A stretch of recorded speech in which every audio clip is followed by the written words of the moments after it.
প্রশ্ন, আমি একজন দোকানদার এবং আমি বিকাশ সেবা দিয়ে থাকি।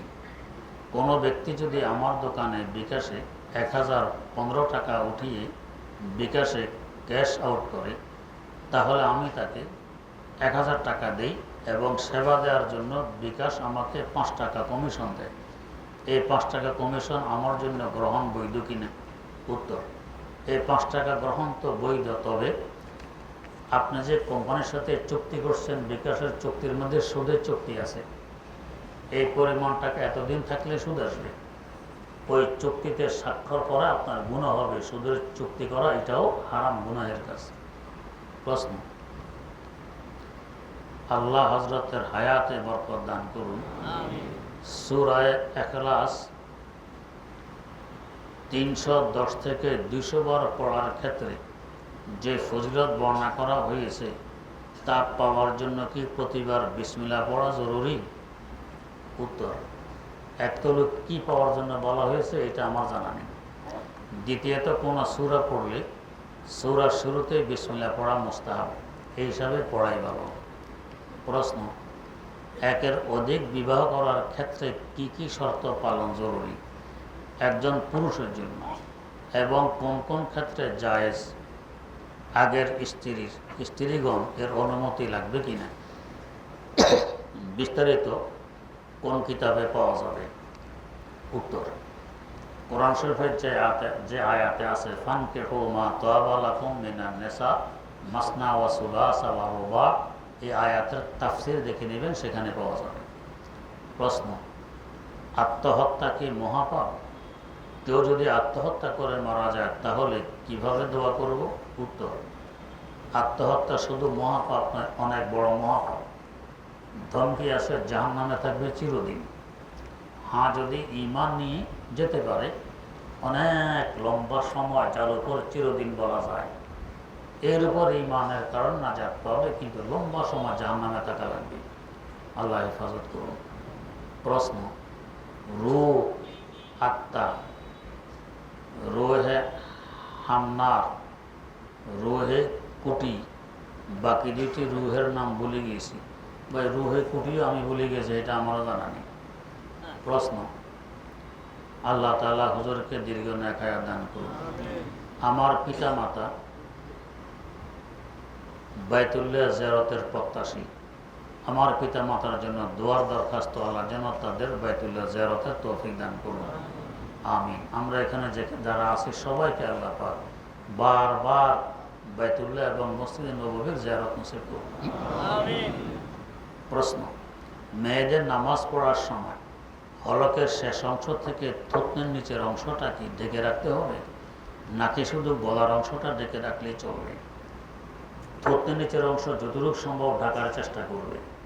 এটা ঢাকা এত সহজ হয় না, যতটুকু সহজ হয় অতটুকুই ঢাকা লাগবে, বাকিটা না ঢাকলেও নামাজ হয়ে যাবে। প্রশ্ন, প্রতি বছর মাদ্রাসা থেকে যে নামাজের স্থায়ী সময়সূচি বের করে, সে সময় অনুযায়ী আজান দেওয়ার আগে নামাজ পড়লে কি হবে? উত্তর, আজান নামাজের প্রথম ওয়াক্তে দেওয়া হয় না, কিছু দেরিতে দেওয়া হয়। তাই আজানের আগে হোক আর পরে হোক, নামাজের সময় যখন শুরু হয় ক্যালেন্ডারে লেখা আছে, ওই সময় শুরু হওয়ার পরে পড়লে নামাজ হয়ে যাবে।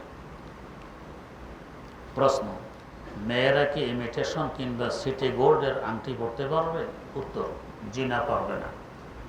একমাত্র সোনার উপর আংটি বৈধ মেয়েদের জন্য, বাকি নাকফুল, কানফুল, হাতের চুড়ি ইত্যাদি এগুলো পারবেন। অন্যান্য ধাতুর এগুলো পারবেন, কিন্তু আংটি পারবেন না। প্রশ্ন, এক ভাড়াটিয়া 6-7 মাস যাবৎ একটি ভাঙ্গা বালতি দিয়ে বিভিন্ন কাজ যেমন গোসল ইত্যাদি করে, এতে পানি অপচয় হয়। তাকে বারবার বলা সত্ত্বেও সেটা পরিবর্তন করে না। এই অপচয় রোধ করার জন্য তার বালতি তার অগোচরে বেশি করে ভেঙে এটা ব্যবহারের অনুপযুক্ত করা কি ঠিক হবে? উত্তর, জি না, ঠিক হবে না, ওটা তার মাল। অপব্যয় করার কারণে তার গুনাহ হবে, এতে করে আপনি গুনাহে লিপ্ত হতে পারবেন না। একটা বালতি ঘুরে দিয়ে ঘুরে দেন, কত টাকা লাগবে? তাহলে অপচয় থেকে তাকে বাঁচিয়ে দিলেন, অনেক সওয়াব হবে। বালতির দান করলেন, এক সওয়াব, অপচয় থেকে বাঁচিয়ে দিলেন আরেক সওয়াব। প্রশ্ন, রাতে ঘুমানোর আগে মনের মধ্যে বাজে চিন্তা আসে, এখন আমার করণীয় কি? উত্তর, চিন্তা আশা দোষণীয় নয়, আনা দোষণীয়। ইচ্ছাপূর্বক আনবো না, আসলে যখনই মনে পড়বে কুচিন্তা এসে গেছে, আস্তাগফিরুল্লাহ বলে দুরূদ শরীফ পড়া শুরু করবো, ইনশাআল্লাহ লাভে হবে, কোনো ক্ষতি হবে না। প্রশ্ন, আমি খেলাধুলার প্রেমী, আন্তর্জাতিক খেলা প্রায় দেখি, এতে কি আমার গুনাহ হবে? উত্তর, নিঃসন্দেহে গুনাহ হবে। যে কাজে কোনো লাভ নেই এই কাজ মুসলমান করে না। হাদিস শরীফে আছে, মিন হুসনে ইসলামিল মারই তারকুহু মা লা ইয়ানি, যেটা অনর্থক কাজ ইসলামের সৌন্দর্যতা হলে কাজগুলো পরিহার করা। খেলা দেখলে কি লাভ? 2 টাকা পাবেন না, স্বাস্থ্যের উপকার হবে না, বরং ক্ষতি। চোখের জন্য তো মারাত্মক ক্ষতি, সময় অপচয়, অনেক সময় নামাজও জামাত ফেল করে ফেলেন, এই জন্য এটা বৈধ নয়। প্রেমিক হবেন আল্লাহ রাব্বুল আলামিনের, প্রেমিক হবেন রাসূল আকরাম সাল্লাল্লাহু আলাইহি ওয়াসাল্লামের। খেলার প্রেমিক থেকে মুসলমানের শান বাজে কাজের। প্রশ্ন, আমার ভিতরে আল্লাহ ভীতি কমে গেছে, দিনের চিন্তা, আমি আখেরাতের চিন্তা কমে গেছে, এতে আমি কি করব? খেলার প্রেম ছেড়ে দিবেন, এখন থেকে খেলা দেখবেন না, প্রতিজ্ঞাবদ্ধ হবেন। এর পরিবর্তে কোরআন শরীফ শোনার চেষ্টা করবেন, নামাজে আসবেন, ইনশাআল্লাহ দেখবেন খেলার প্রেম চলে যাবে, আস্তে আস্তে খোদা প্রেম জন্ম নেবে, আখেরাতের প্রেম জন্ম নেবে। প্রশ্ন, পড়ালেখায় মনোযোগ বসে না, কেমনে বসবে? খেলাধুলা নিয়ে যারা ব্যস্ত এদের পড়ালেখায় মন বসে না, সবসময় খেলার ফিকিরেই ব্যস্ত থাকে। এটা একটা বেহুদা কাজ, সারা দুনিয়ার মানুষের পিছনে কেন ঘুরতেছে বুঝে আসে না, বেহুদা কাজ। কোটি কোটি টাকায় পিছনে ব্যয় করে, লাভ আধা পয়সাও নেই, ক্ষতি ছাড়া লাভ আধা পয়সাও নেই। এই টাকাগুলো যদি উন্নয়নমূলক কোনো কাজে ব্যয় করত, তাহলে অনেক উপকৃত হতে পারতাম আমরা সকলে। শুক্রবার মাগরিবের নামাজটা ও তাফসিরটা বেজমেন্টে হলে ভালো হয়, কারণ এই সময় অনেক মুসল্লি হয়, এই জন্য জায়গার সংকট হওয়ায় অনেক মুসল্লি নামাজ পড়ার সুযোগ পায় না। উত্তর, পরামর্শটা ভালো, বাকি বেজমেন্টে আওয়াজ পরিষ্কার হয় না, যার কারণে বাধ্য হয়ে উপরে করতে হয়। একটু দোয়া করেন, সহযোগিতা হাতও বাড়ান, যাতে মসজিদের কাজটা তাড়াতাড়ি সমাধা হয়। উপরের ছাদটা হয়ে গেলে ওখানে ইনশাআল্লাহ আরামে করা যাবে। প্রশ্ন, আমি কোনো এক প্রয়োজনে একজনকে দিয়ে জাদু করাই, সে যে কুফরি কালেমা পড়েছে, তাতে কি আমার ইমানে কোনো সমস্যা হবে? উত্তর, যে সমস্যা হবে, জাদু করানো হারাম, জেনে বোঝে হারাম কাজে লিপ্ত হলে ইমান থাকে না, আল্লাহ হেফাজত করুন। হালামকে হালাল মনে করে লিপ্ত হলে ইমান থাকে না, আর হারাম মনে করে লিপ্ত হলে ফাসেক হয়ে যায়, আদালত থাকে না, গুনাহ হবে। প্রশ্ন, কোনো লোক যদি নামাজের পর মুনাজাত করা যাবে না বলে বিশ্বাস করে, তার হুকুম কি? সেও মুসলমান, যদি এটা বিশ্বাস করে, এটারও এক মত আছে, করতে পারে।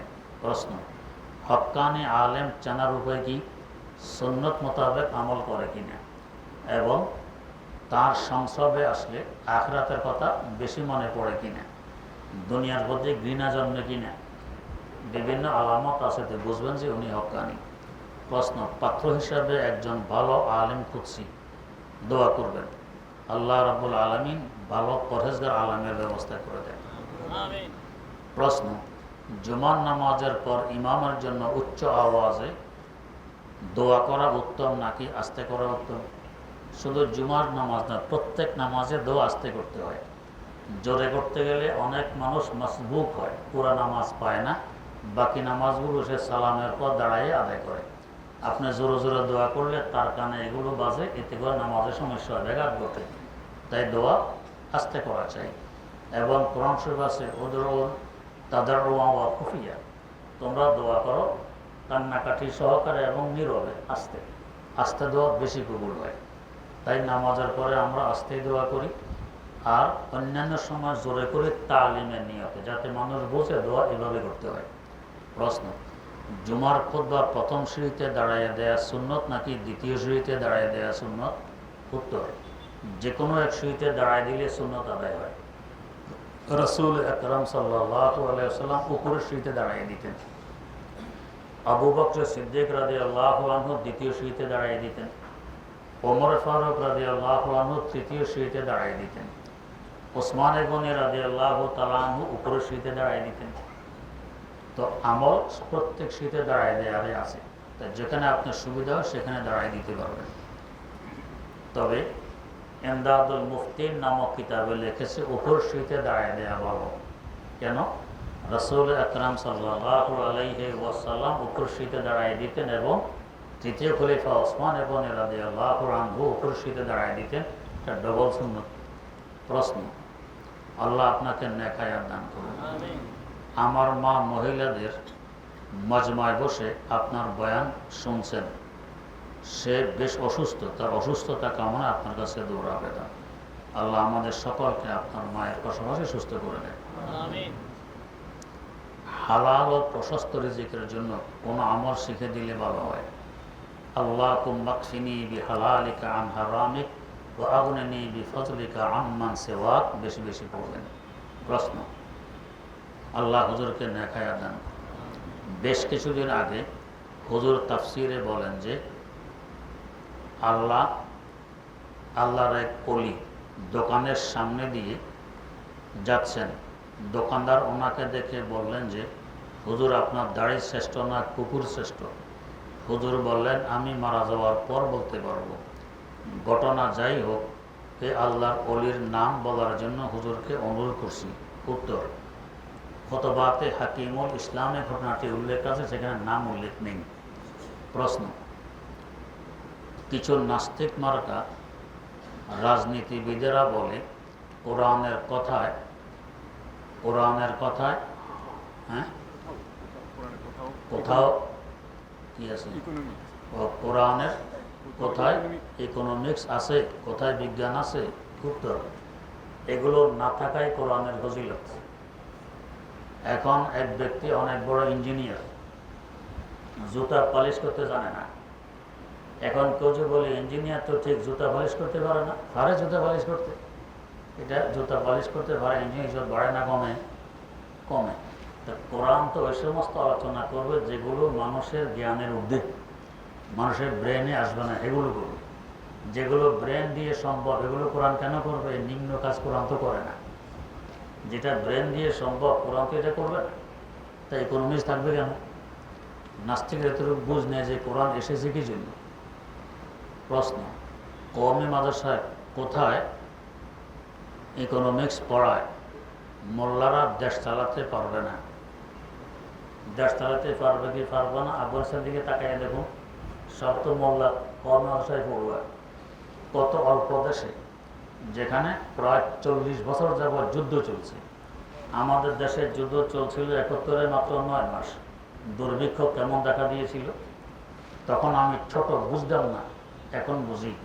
রাস্তার কিনারায় কচু গাছ, ধান যেভাবে দায়া নিয়ে যেত, কচু গাছ এভাবে কে কাটে? কলার দিক কেটে নিয়ে যেত। আরে কলার দিক কে কাটে? রুচি নাই, এভাবে দিক কাটে। পরে বুঝেছি যে মানুষ ক্ষুধার কারণে কলার দিক কেটে নিয়ে খেয়ে ফেলেছে, কচু গাছ কেটে নিয়ে সিদ্ধ করে খেয়ে ফেলেছে। একজনের পত্রিকায় আসছে, একজনের বমি করছে গাড়িতে, একজন গিয়ে খেয়ে ফেলেছে। ডাস্টবিনে তরমুজের ছিলকা পাওয়া যেত না, মানুষ খেয়ে ফেলত। এই পরিমাণ দুর্ভিক্ষ মাত্র 9 মাস যুদ্ধের কারণে। আর 40 বছর যুদ্ধের পরে এখন তাদের কারেন্সির মূল্য আমাদের থেকে বেড়ে গেছে। তাইলে বলেন তো, তাহলে ইসলামী হুকুমত থাকে। এবং হজের সফরে বহু আফগানির সাথে আমাদের সাক্ষাৎ হয়। আমি জিজ্ঞেস করি, একদিন হারমের ছাদের উপরে তারাবির নামাজ পড়েছি, তো আমার পাশে 2 জন পিতরের নামাজ, ওরা তো 1 রাকাত পড়ে, আমি পড়েছি 3 রাকাত। এরা জিজ্ঞেস করে আনতা হানফি, তুমি কি হানফি মানুষ? আয় আনা হানফি, হ্যাঁ আমি হানফি। তো এই দেখলাম এরা খুব খুশি। কেন খুশি? আফগানিরা সব হানফি। তা আনতুমা মিনাল আফগান, তোমরা 2 জন কি আফগানি? আয় 2 জন আফগানি। তখন জিজ্ঞেস করলাম আপনাদের অবস্থা কি? আলহামদুলিল্লাহ, এখন আমরা নিরাপদে আছি, স্বস্তির নিঃশ্বাস ফেলতেছি। আমাদের আর্থিক সচ্ছলতাও আছে, নিরাপত্তাও আছে, স্বস্তির নিঃশ্বাস ফেলতেছি। এই গত 2 সফর আগে কোবা মসজিদ থেকে আসতেছি গাড়িতে, আমার পাশে এক মুরব্বী বাসা, পরিচয় উনি আফগানি। জিজ্ঞেস করলাম, খুব শুকর আদায় করলাম, আলহামদুলিল্লাহ বড় নিরাপদে আছি আমরা এবং স্বাচ্ছন্দ্য অবস্থায় আছি। তো মোল্লারা দেশ চালাতে পারবে কি পারবে না, আগে আফগানিস্তান একটু তাকাইয়া দেখেন। আর নাস্তিকেরা দেশ চালাইলে কি করে না করে আপনাদের সবাই সামনে আছে। যদি 1 কোটি টাকা কোথাও বাজেট হয় তো সেখানে 25 লাখ টাকা খরচ হওয়া কঠিন বগেরা সব খেয়ে গেলে, বাকিটা সব খেয়ে গেলে। এখনো ঘটনা আছে আমাদের সামনে। 3 লাখ টাকা স্যাংশন হয়েছে, দিতেছে মাত্র 1,20,000, আর কেউ 1,80,000, বাকি সব খেয়ে গেলে। বলে কয়ে খায়, বাকিটা আমরা দিব না, এটা আমরা নিয়ে নিব। এই তো নাস্তিকদের অবস্থা। এখনো মোল্লারা অসংখ্য কমে মানুষরা পরিচালনা করে, আর তোমরা কলেজ ভার্সিটি পরিচালনা করো। তোমাদের কলেজে মারামারি বছরে কয়বার হয়, আমাদের কমিতে কয়বার হয়। তোমাদের এখানে ভাতের প্লেট কতগুলো ভাঙে বছরে, আমাদের এখানে একটা প্লেট ভাঙতে দেখছো। সামান্য খাবার দোষ পাইছে তো প্লেট ভাঙতেছে, খাবার খাবো না, খাবার ফেলে দিতেছে। আর আমাদের এখানে একটা প্লেট ভাঙছে, কেউ প্রমাণ দিতে পারবে? পারবে না। এত টাকা তোমাদের পিছনে বাজেট হয়, তারপরও তোমাদের এই অবস্থা। আমাদের তো 1 পয়সা বাজেট নেই। এর টাকা সংগ্রহ, এরপরে প্রশাসন, এরপরে লেখাপড়া। আমি তো আজকে জুমায় বলেছি যে একটু আসেন আমাদের মাদ্রাসায় থাকেন কিছুদিন, মেহমানদারি করবে ইনশাআল্লাহ, দেখবেন এখানে কি হয়। অন্তত পরীক্ষার হলটা একটু এসে দেখে যাবেন। তোমাদের পরীক্ষার হলও আমার দেখা আছে। আমি ডিগ্রি পর্যন্ত পরীক্ষা দিয়েছি, তো মেট্রিকও 3টা পরীক্ষা, ইন্টারও 3টা, ডিগ্রিতে 3টা, এই মোট 9টা পরীক্ষা তো তোমাদের এখানে দিয়েছি। আমার তো জানা আছে সেখানে হল আর মাছ বাজারে কি বেশ কম। আর আমাদের হলে এসে দেখুন, মাছি নেওয়ার আওয়াজ পাবেন না, নীরব নিস্তব্ধ ছাত্ররা পরীক্ষা দেয়। তোমাদের এখানে নকলের বস্তা বের করা হয়, আমাদের এখানে দেখেন নকল পাবেন কিনা। আমাকে একবার নোয়াখালী চৌমনি কলেজের কিছু ছাত্র এসে প্রশ্ন করতেছে, হুজুর একটি মশালা জানার জন্য এসেছি। কি মশালা? আমরা যে কলেজ ভার্সিটিতে পড়ি তার জায়েজ আছে কিনা। বললাম যে ভাই তোমরা জায়েজের মশালা জিজ্ঞেস করতেছো, আমি তো ফরজে কেফায়া মনে করি। এটা যে হুজুর তো আমার থেকে আরও এগিয়ে আছে, ফরজে কেফায়া মনে করি। হুজুর কীভাবে? দেখো এখন আমাদের বিল্ডিং বহুতল বিশিষ্ট বিল্ডিং করতে হয়। এটা করতে হলে ইঞ্জিনিয়ার লাগবে কি না? লাগবে। কাজগুলো কে করবে? তোমরা করবে। পোল কাটবার, নদীর উপরে লম্বা লম্বা ব্রিজ বানাইতে হয়, কারা করবে? তোমরা করবে। এগুলো শেখা লাগবে না? অসুস্থ হইলে চিকিৎসা ডাক্তার করে, কে করবা? তোমরা করবা। চিকিৎসা লাগবে না? এটা ফরজে কেফায়া। আচ্ছা, এরপরে আমার একটি প্রশ্ন, তোমাদের উত্তর তো পেয়ে গেছো। আমার প্রশ্ন, হুজুর কি তোমরা কি নিয়তে পড়ো? বল। হুজুর আমরা নিয়তে পড়ি জাতির সেবা করব এবং জাতিকে অন্ধকার থেকে আলোর দিশা দিব, আলোর দিকে নিয়ে যাব, এই জন্য পড়ি। মাশাআল্লাহ, নিয়ত তো বড় সুন্দর। এবার আমার প্রশ্ন, তোমরা যে পরীক্ষার হলে পরীক্ষা দিতে যাও, যে কিতাব থেকে আলো সংগ্রহ করবে, যে বই থেকে আলো সংগ্রহ করবে, বইয়ের পাতা চিরে মোজার ভিতরে পায়ের নিচে রাখো কিনা? কজি রাখিত। এরপরে আন্ডার পাওয়ারের ভিতরে রাখো কিনা? কজি রাখিত। এরপরে পায়খানা পেশাবখানা গিয়ে ফেলে দাও কিনা? কজি দেইত। এটা আলো না অন্ধকার? যেখান থেকে আলো পাবে সেটাকে ফেলতেছো বাথরুমে, পায়খানা পেশাবখানা রাখতেছো পায়ের নিচে। বলো এটা আলো না অন্ধকার? এটা তো অন্ধকার। আচ্ছা, যে শিক্ষক থেকে তোমরা আলো সংগ্রহ করবে, দুয়ার জানালা বন্ধ করে শিক্ষকের ভিতরে রেখে ইট পাটকেল মেরে তোমাদের প্রতিষ্ঠানের জানালা ভাঙো কিনা? মাঝে মধ্যে কজে ভাঙি তো, মাঝে মধ্যে শিক্ষকেরও হাত ভাঙে, ভাঙো কিনা? তো ভাঙি। এটা আলো না অন্ধকার? এটা তো অন্ধকার। তো তাহলে তোমরা আলোর দিশা দেখাইবা, নিজে তো অন্ধকারে নিমজ্জিত, আলো দেখাইবা কোথেকে? আলো তো নাই। আচ্ছা, 2 নম্বর, জাতির সেবা করবা। আর একটা কথা বললাম যে আমি দেখেছি একখানে গ্যান্ডারি ট্রাক যাচ্ছে, আখের ট্রাক, স্কুলের সামনে দিয়ে যায়, ছাত্ররা বের হওয়াতে জ্যাম লেগে গেছে, ট্রাক দাঁড়াই গেছে। এর পিছন থেকে ছাত্ররা গ্যান্ডারি টেনে টেনে, কেউ গাড়ি বাঁধতেছে, কেউ এখানে খাওয়া শুরু করছে রাস্তায়। মনে হয় তার বাপের ক্ষেত থেকে কেটে আনছে গ্যান্ডারিগুলো। তাহলে এই যে গ্যান্ডারি খাইলো হারাম না হালাল? হারাম খাইলো। আলো না অন্ধকার? তো অন্ধকার। কিন্তু আমাদের মাদ্রাসার ছাত্রকে দেখে খাবে কিনা? আলহামদুলিল্লাহ খাবে না। আচ্ছা, 2 নম্বর কথা, জাতির সেবা করবে। তোমাদের পিছনে এই জাতির কি পরিমাণ টাকা ব্যয় হয়? প্রাইমারিতে তোমাদের 1 পয়সা খরচ নেই, উল্টা সরকার তোমাদের উপবৃত্তি দেয়, গম দেয়, আরো কত কিছু দেয়। এক প্রাইমারিতে এখন 8 জন করে শিক্ষক, কত লাখ টাকা প্রতি মাসে ব্যয় হয়। এরপরে হাই স্কুল, এরপরে কলেজ, তারপরে ভার্সিটি। হিসাব করে দেখেছ কত কোটি কোটি টাকা ব্যয় হয় তোমাদের পিছনে? দেখিনি। কয়েক লক্ষ কোটি টাকা ব্যয় হয়তো হয়। আচ্ছা, তোমরা এ পর্যন্ত দেশ স্বাধীনের পর থেকে ধরলাম এ পর্যন্ত প্লেনের একখানা লেজ বানাইতে পারছো? প্লেনের হয় না। তো কী করি? বিদেশ থেকে আমদানি করি, কোটি কোটি টাকা ব্যয় করে আমরা আমদানি করি। যেমন বাংলাদেশে একটি প্লেন খরিদ করেছে এয়ারপোর্ট, আমাকে একজন দেখাইছে, হুজুর এটা 2900 কোটি, মানে 3000 কোটি টাকা দিয়ে খরিদ করা হয়েছে। 100 কম 3000 কোটি টাকা দিয়ে প্লেনটি খরিদ করা হয়েছে, অনেক বড়। যাই হোক, তাইলে প্লেন খরিদ করতে হয়, তোমরা বানাইতে পারো নি। রেলগাড়ি বানাইছো? জি না, এটাও বিদেশ থেকে আমদানি করতে হয়। মোটর গাড়ি বানাইছো? জি না, বিদেশ থেকে আমদানি করতে হয়। তো তোমাদের পিছনে একটা ব্যয় করলো জাতি, আর এগুলো আমদানি করতে আবার ব্যয় করলো জাতি, ডবল ব্যয় তো হইল। তাহলে জাতির সেবা করছো না উল্টা সাইড থেকে সেবা নিছো? সেবাতে করতে পারো নি। হ্যাঁ, যদি তোমরা এগুলো আবিষ্কার করতাম, বানাইতাম, বিদেশ থেকে আমদানি করা না লাগতো, তো তাহলে বুঝতাম জাতির সেবা করতেছো। সেবাই কই করলা, আর তো জাতির রসা তুলে নিলাম, জবাব দিতে পারতেছে না। এই যে নাস্তিকেরা বলে মোল্লারা পারবে না, নাস্তিকদের হাতে দিয়ে দেখেন কি দশা ঘটায়। আলহামদুলিল্লাহ, মোল্লারা অসংখ্য মাদ্রাসা পরিচালনা করে। এগুলো ছোট ছোট একটা রাষ্ট্র, এখানে মারামারি নেই, দরাদরি নেই, এখানে দুর্নীতি নেই। আলহামদুলিল্লাহ, এখানে মানবতা আছে, নৈতিকতা আছে। আর তোমরা যে রাজনৈতিক দল করো, নাস্তিকেরা কি পরিমাণ মারামারি করো। আমাদেরকে দেখছো আমরা মারামারি করতে, তোমরা করো কেন? নিজেরাও তো করো। নিজের দলের মধ্যে মারামারি, ইফতার পার্টিতে মারামারি, স্টেজের মধ্যে মারামারি, আমরা করছি জীবন। প্রশ্ন,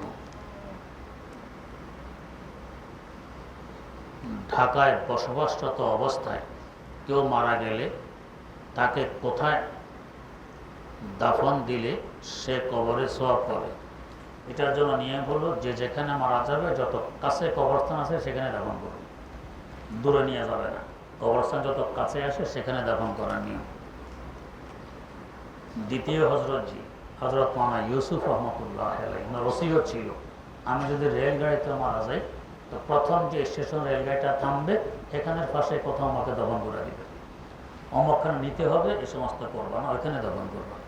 প্রশ্ন, বয়ান অথবা তাফসির বা দিনের কোনো আলোচনা সবাই বসে বসে জিকির করা যাবে কি? উত্তর, এভাবে করা যাবে যাতে বয়ান শুনতে সমস্যা না হয়। জিকিরে মগ্ন থাকলাম, বয়ান শুনলাম না, তো লাভ হইল না, কারণ জিকির থেকে বয়ানের মূল্য অনেক বেশি। প্রশ্ন, সফরে কিংবা বিদেশে কোথাও সফরের প্লেনে কিভাবে কেবলা নির্ধারণ করা হয়?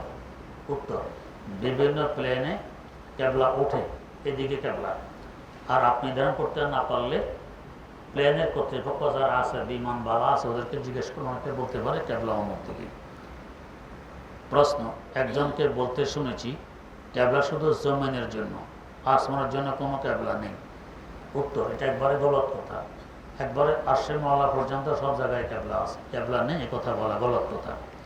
আর যদি কেউ বলতে না পারে, আপনি চিন্তা করবেন কোন দিকে হতে পারে, ওই দিকে ফিরে নামাজ পড়বেন, নামাজ হয়ে যাবে। প্রশ্ন, অনেক জায়গায় মহিলাদের জিম্মি করানো হয়, যেগুলো মহিলা দ্বারা জিম করানো হয়, যেগুলো মহিলা দ্বারা পরিচালিত। জিম করার জন্য কি মহিলাদের যেসব জায়গায় যাওয়া ঠিক, কিংবা মহিলারা যারা শহরে থাকে তারা কি সুইমিং শিখতে পারবে? উত্তর, নামাজ যদি ঠিকভাবে করে, স্বামীর ঘরের দেখাশোনা করে, জিমেরও দরকার নাই, হায়েরও দরকার নাই, খায়েরও দরকার নেই, যদি বেহু দেখাচ্ছে কিচ্ছু লাগে না। জিম আবিষ্কার হয়েছে কয়দিন, এর আগে মহিলারা কি মারা গেছিল?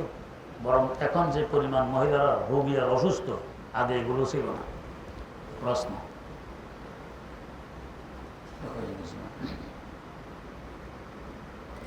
হেদায়ার কোন সরাটি উত্তম, আরবে কোনটি, বাংলা কোনটি? উত্তর, হেদায়ার শ্রেষ্ঠতম সরা হলো ফাতহুল কাদির, আর সংক্ষেপে চাইলে হযরত আল্লামা লাখনবী রাহিমাহুল্লাহ তাআলার হাসিয়া। প্রশ্ন, আমি দীর্ঘ 7 বছর যাবৎ মাদ্রাসায় পড়াশোনা করতেছি। এই 7 বছরের মাদ্রাসার নিয়মের কারণে বাধ্য হয়ে নামাজ পড়েছি, কিন্তু কখনো নামাজে কিছুই পড়িনি। এখন আমার জানার বিষয় হইল, এত দীর্ঘ সময়ের নামাজ কিভাবে কাজা করব? উত্তর, হিম্মত করে শুরু করে দেন, অতি সহজে হয়ে যাবে। আমাদের এখানে হয়তো এখনো আছেন একজন 12 বছরের নামাজ কাজা শেষ করে ফেলেছেন। তো হিম্মতে মরদা মদদে খোদা, সাহস করে শুরু করেন, দেখবেন হয়ে যাবে। প্রশ্ন, আমার জানার বিষয় হলো, আমি একজন মাদ্রাসার ছাত্র। আমার বাবার অনেক টাকা পয়সা থাকা সত্ত্বেও আমাকে মাসিক যে খরচ দেন তা দিয়ে আমি প্রয়োজন পূরণ করতে দৈনিক 5 টাকাও থাকে না। এই বিষয়ে আমি বাবাকে অনেকবার বুঝিয়েছি, কিন্তু তিনি এর চেয়ে বেশি টাকা আমাকে দিবেন না। তিনি আমার সৎ মায়ের পরামর্শে চলেন। এখন আমি আমার 3 বেলা খাবার অল্প দামে কোন জায়গা থেকে কিনে বাকি টাকা দিয়ে পকেট খরচ চালাতে পারবো? উত্তর: যে ছাত্র খরচ যত কম করবে তার এলেমে বরকত তত বেশি হবে। যে ছাত্র খরচ যত কম করবে তার এলেমে বরকত তত বেশি হবে। আমার মাথায় ঢুকেছিল যে কোন মাসে কত খরচ করি, লেখাপড়া করার সঙ্গে লিখে রাখি। আমার মাদ্রাসার জীবনের প্রথম শ্রেণী থেকে দাওরা হাদিস পর্যন্ত, মাস্টার্স পর্যন্ত সব আমি লিখে রেখেছি কোন মাসে কত।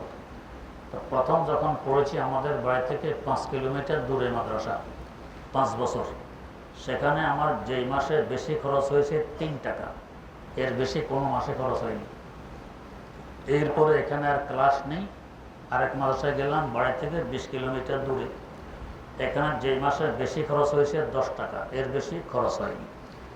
এরপর শেষ 3 বছর ঢাকা লালবাগ মাদ্রাসায়, এখানে যেই মাসে বেশি খরচ হয়েছে 160 টাকা, শুধু 1 মাসে বেশি হয়েছে, আর কোনো মাসে বেশি টাকা খরচ হয়নি। তো কম খরচ, কত নাস্তা করিনি, পয়সা নাই তো নাস্তা করিনি, তো মারা গেছি, যাইনি। এই জন্য খুব কম খরচে চলার চেষ্টা করি।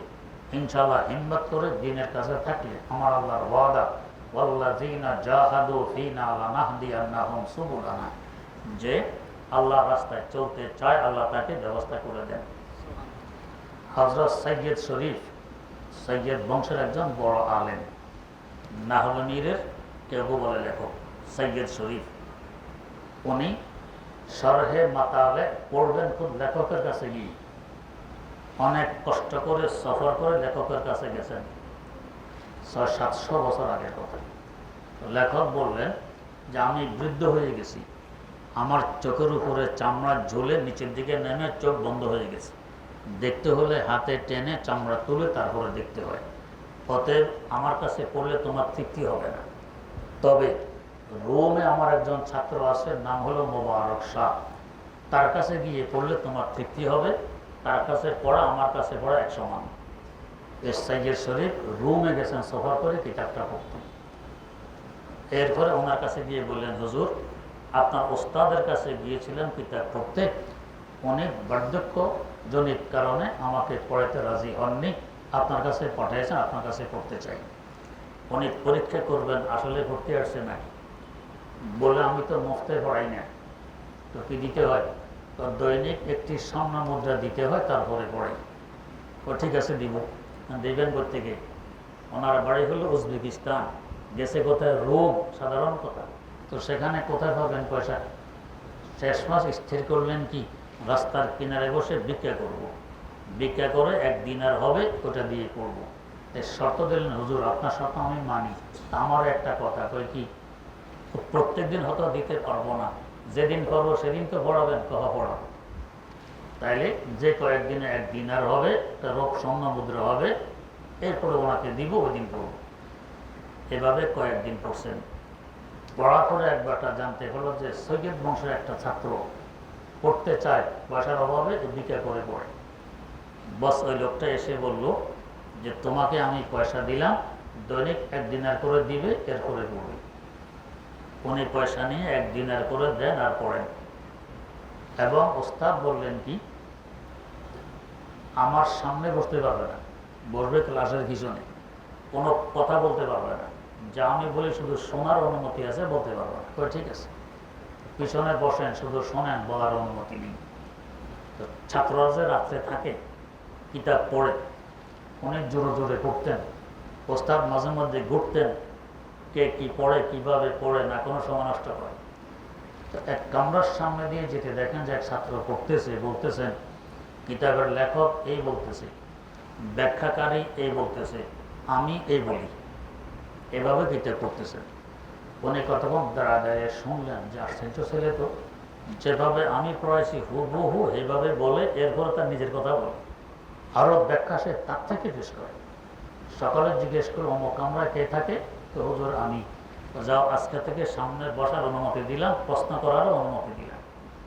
তো এখন দেখেন এই বেচারা উজবেকিস্তান থেকে সফর করে রোম গিয়েও পড়তে গেছেন, ভিক্ষা করে হইলেও পড়বেন, ব্যবস্থা আল্লাহ করছেন। তো হিম্মত করে পড়তে চাইলে বাবার পয়সা লাগবে না, আমার আল্লাহর কাছে পয়সার অভাব নেই, আল্লাহ ব্যবস্থা করে দিলেন।